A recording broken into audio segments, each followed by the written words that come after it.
এলাকার ব্যবসায়ীদের থেকে পার্সেন্টেজ দাবি করা হয়, চাঁদা তোলা হয়। একবার আমাদেরকে ভোট দিয়ে দেখেন, ইনশাল্লাহ ইলেকশন শেষ হওয়ার আগ পর্যন্ত আমাদের ছেলেপেলেগুলো করবে না, তাই না?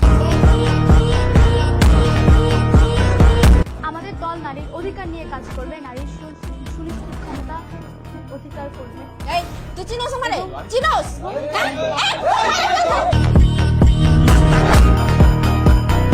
আমার সহযোদ্ধা ভাইদের গায়ে গুলি লাগবে কেন?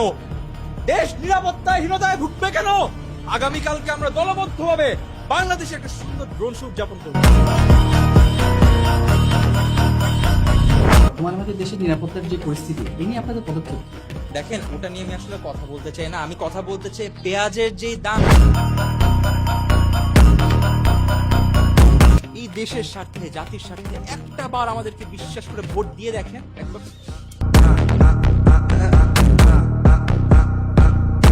বিরোধী দলের যদি আপনারা ইতিহাস ঘেটে দেখেন, অবাক হয়ে যাবেন কি নোংরা রাজনীতি, কি দুর্নীতি।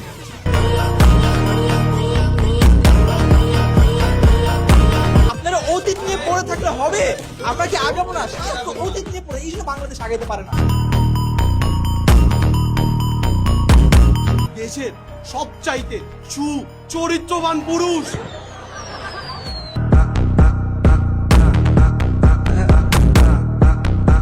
দেশের নিরাপত্তার কথা চিন্তা করে আমরা তিনটা খুব গুরুত্বপূর্ণ ডিসিশন নিয়েছি। প্রথমে হচ্ছে আমরা এই ইসিবি চত্বরের নাম শেষ করে মুক্তাদি চত্বর রাখবো, কারণ মানুষ এটাই চাচ্ছিল।